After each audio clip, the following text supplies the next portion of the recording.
Good morning. Praise the Lord. So, I'm happy to introduce today's preacher, Anuhya K. from MDiv 3. She is from Nizamabad, Telangana. She was born and brought up in a Christian family. Her father is a government employee and mother homemaker, both involved in ministry and serving the Lord. Anuhya has an elder brother, is married, has a younger sister doing biblical studies. Then regarding her education, Anuhya has a degree in secular degree. It's in commerce, a BCom degree holder. Then she secured a BTH degree from Maranatha Theological Seminary in Hyderabad. After that, God brought her here to this seminary to study MDiv. Then regarding her life and testimony, when she was in 3rd standard, she got affected by a serious disease, diphtheria, and her nose and throat were completely infected and severely infected, and doctors said she will not live, she will die. And even if she lives, she will not be able to speak.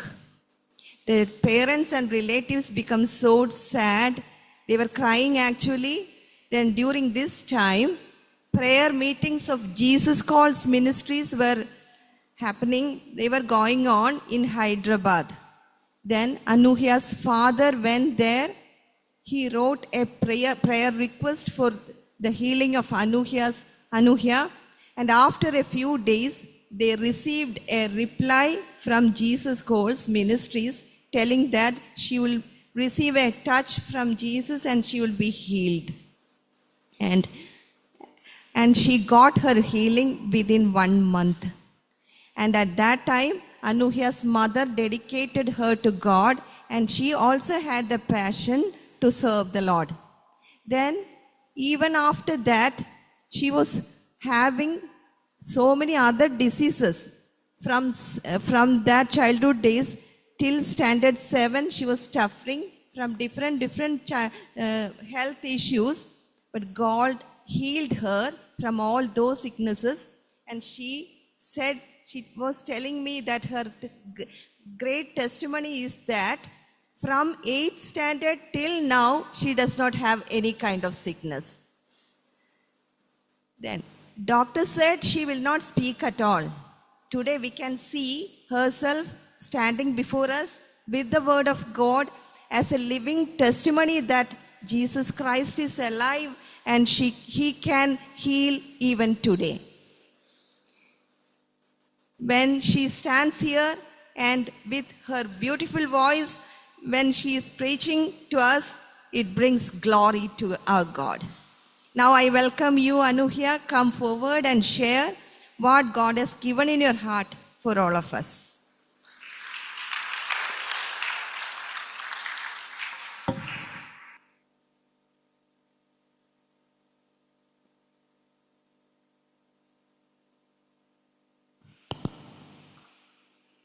Greetings to you all in the precious name of our Lord and Savior Jesus Christ. I consider this as my privilege that God has given me to share from God's word. Thank you, Dr. Anila John ma'am, for your kind introduction words about me. I would like to express my gratitude towards IPCTSK Seminary, authorities who are equipping me for the kingdom of God, my sincere gratitude and thanks to our principal, vice principal, faculty members, my mentor Sally ma'am, cell group members, classmates, dear classmates, and all those who present over here. Thank you for your valuable prayers throughout my journey in IPCTSK Seminary. Let's pray. Gracious God, we come to thy presence. Thank you for this beautiful time that you have granted in our lives. Father, as we are going to listen from your words, help us and make us to reflect your life through our lives. Speak to us, talk to us, my Master. I ask this prayer in the name of Jesus. Amen. Donald McGannon, a broadcasting executive, and chairman of the Westinghouse Broadcasting Company in the US, once said, "Leadership is not a position or title. It is action and example." Leadership is not a position or title. It is action and example. When we look around the world, we see different kinds of leaders exercising different sorts of leadership. Some genuinely care about their people and meet their needs, while others seek personal gain, power, or prestige. They treat people differently when exercising their authority. In Christian ministry, all of us will have the opportunity to exercise some form of leadership. What kind of leader would you like to be? Who do you consider your role model?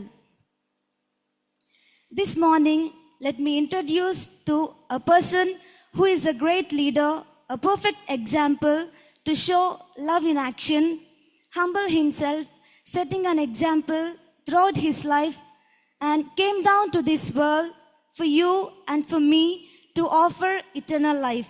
He is the one who leads his people and serves as role model in everything.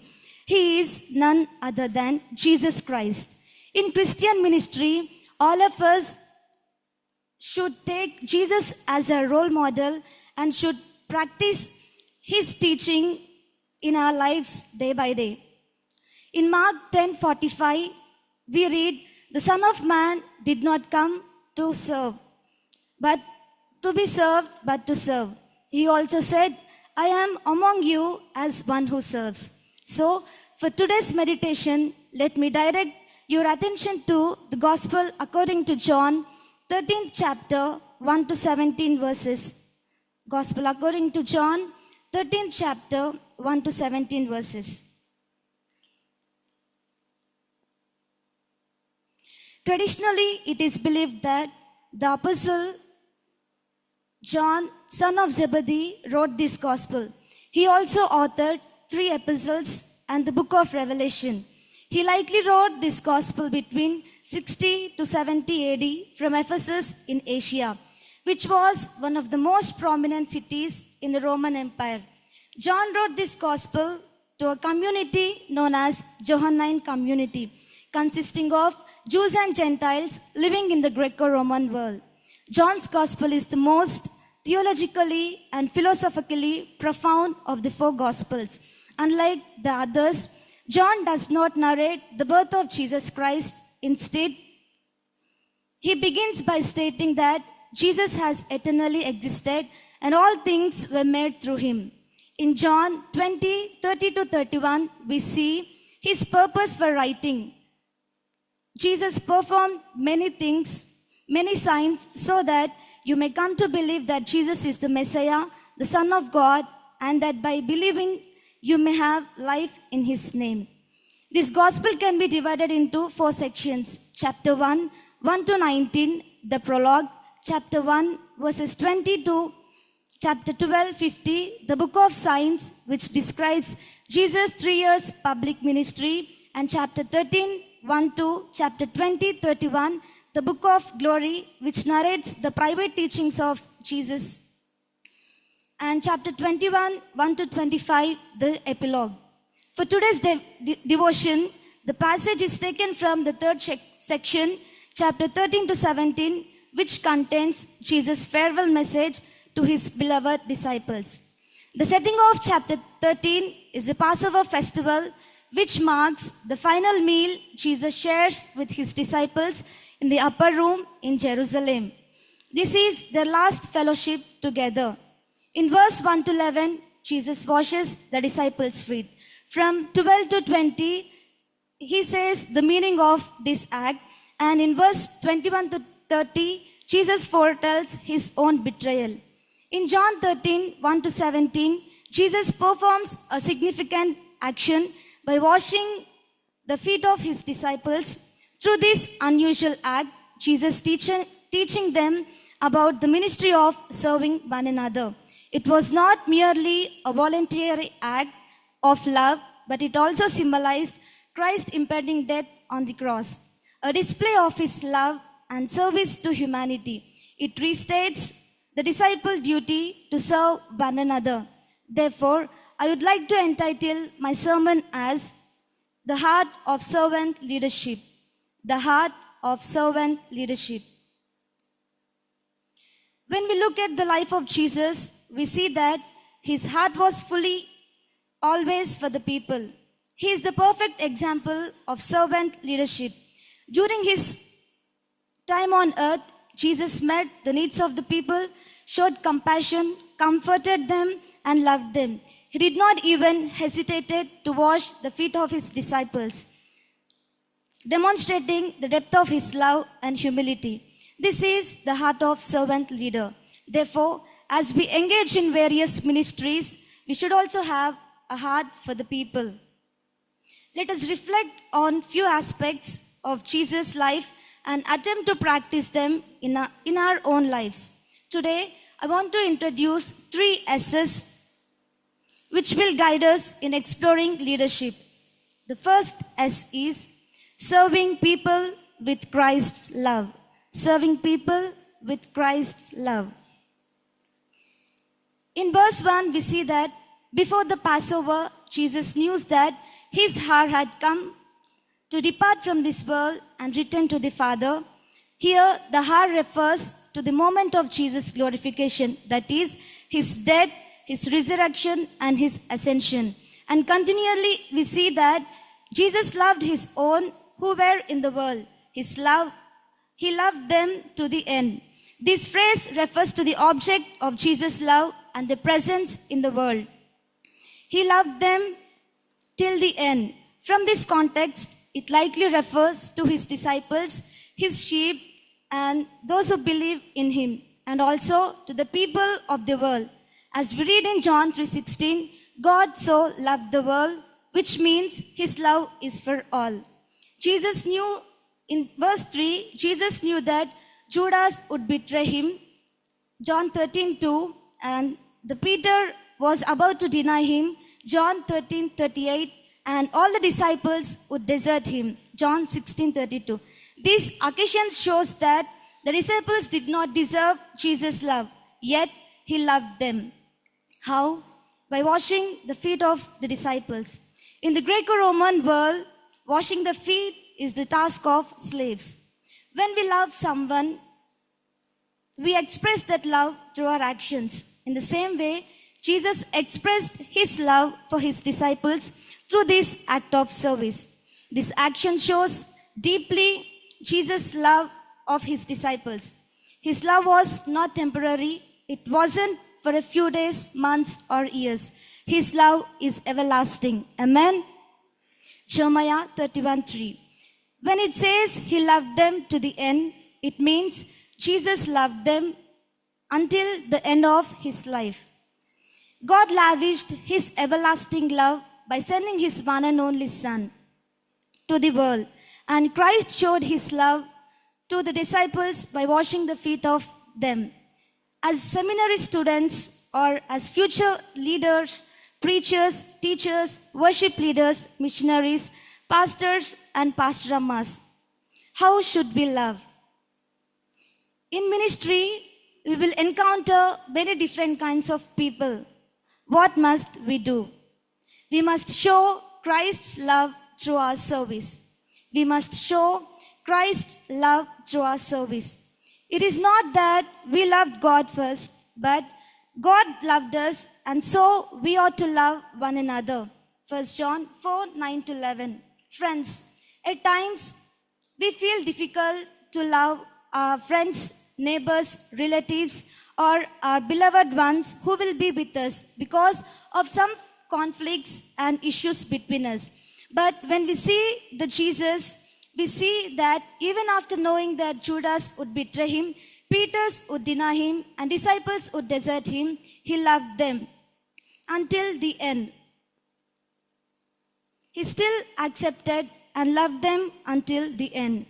See how beautifully God loved us. Here, I want to challenge you with one thought. If it is possible for Jesus, who lived as a human being on earth, to love all, it should also be possible for us to love others. How? When we remember how God loved us, it empowers us to accept one another and to love others. In 1 John 4:19 to 20, we see that those who do not love a brother or sister whom they have seen cannot love God whom they have not seen. Additionally, in Matthew 5:44, Jesus tells us to love your enemies and pray for those who persecute you. Friends, never forget God's love in your life and never forget to love your neighbor as yourself. As we are called the children of God, we should imitate Jesus by serving people with Christ's love. Not only love, we should imitate Christ's humility in our actions. Let's look at the second S. Serving people with Christ's humility. Serving people with Christ's humility. Jesus' action indicate how he loved the disciples to the end. In verse 3, Jesus, knowing that the Father had given all things into his hands, and he knew that all things are under God's control, and that the Father had put all things under his power, from that position of authority, verse 4 and 5, Jesus got up from the table, took off his outer robe, and tied a towel around him, washing the feet of his disciples and wiping them with the towel. This is a menial job usually reserved for servants. See how the creator of the world, earth, and the controller of the universe humbly washes the dirty feet of 12 undeserving apostles. Not only that, when we see that Jesus takes off his robe, the verb used is the same one that appears in John 10, where the good shepherd lays down his life. John 10:11. John likely intends a deliberate allusion on the cross, where Jesus will ultimately lay down his life. To understand the significance of Jesus' action here, we must recognize how foot washing was practiced in the ancient world. It was often done for the hygiene reasons. In the Greco-Roman world, friends will not wash each other's feet, and no person of higher status will wash the lower status. Foot washing was considered a degrading and lowly task performed by the lowest servant. So, when Jesus performed this act, the disciples were shocked and stunned into silence, witnessing their teacher and Lord washing their feet. The climax of this scene occurs when Peter protests. In response to Peter's objection, Jesus said, "If I do not wash your feet, you have no part with me." The Greek word used for part is meros, which refers to an inheritance as seen in Numbers 18:20. Jesus' response emphasizes the necessity not only for the cleansing of Peter's feet to make him socially acceptable for the dinner, but also for the cleansing of his soul to make him fit for the kingdom of God. The external washing was meant to symbolize spiritual cleansing from evil. His actions foreshadow the cross, and John makes it clear that Jesus performed this act fully conscious of his identity. He did it to teach his disciples the importance of humbling themselves to serve others. Jesus established his humble active service. It wasn't something one would expect the creator of the world to do. Yet, Jesus, as a leader, master, and teacher, stepped down and performed this task because to show the disciples how to humble themselves. In Philippians 2:6-8, we see in humility Jesus, who being in very nature God, did not consider equality with God. Rather, he made himself nothing by taking the form of a slave and being made in human likeness. Being God, he became humbly by taking the form of a slave. My dear people, when the King of Kings and Lord of Lords, creator of the earth, controller of the whole universe, came down from heaven, humbled himself by taking the position of slave. If our Lord is humbling that much, how much we should humble? Friends,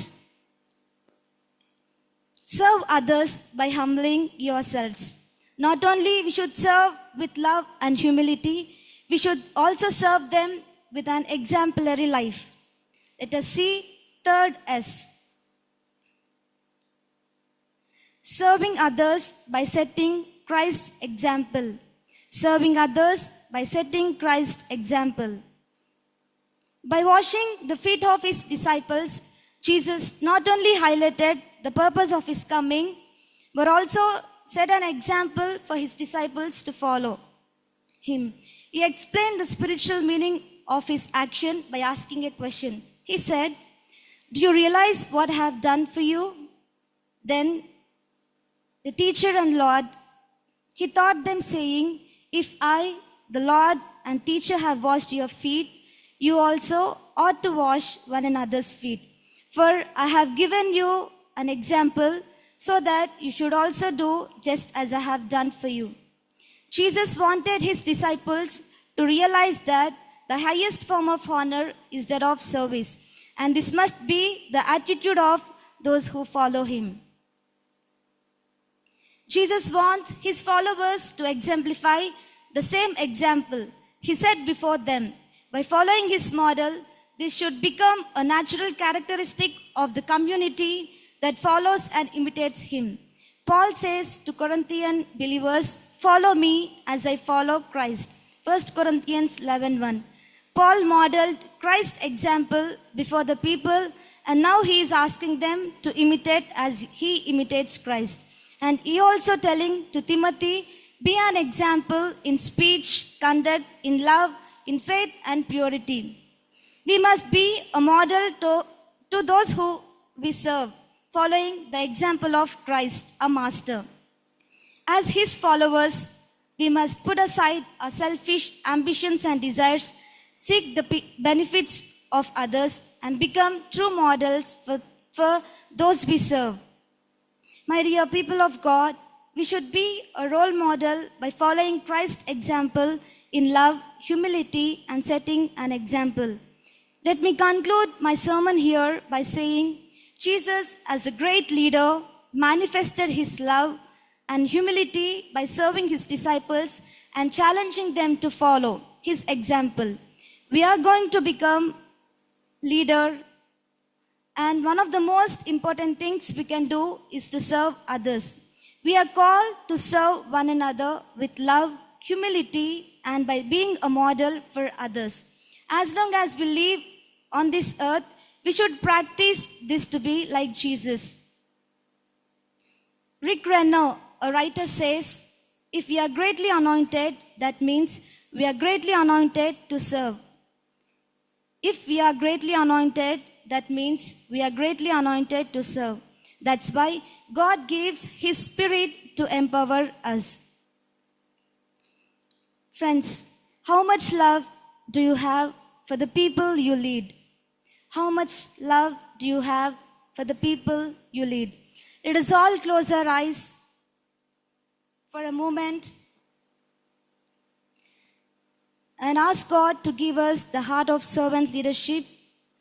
As we are going to involve in different ministries, we should have the heart to serve the people with love, to serve them with humility, and to serve them with setting an example. Let us all submit our lives to God. Let us live the life which pleases to God. Let us all practice these things for the expansion of the kingdom of God. Now I request my mentor Sally ma'am to come forward, conclude this session with word of prayer.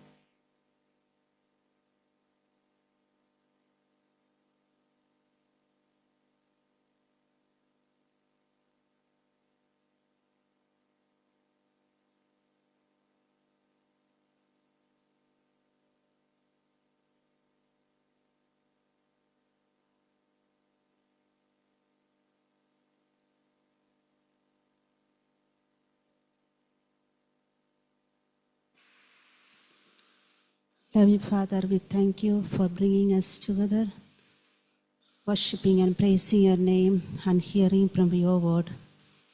Father, we thank you for the word that has come to us this morning.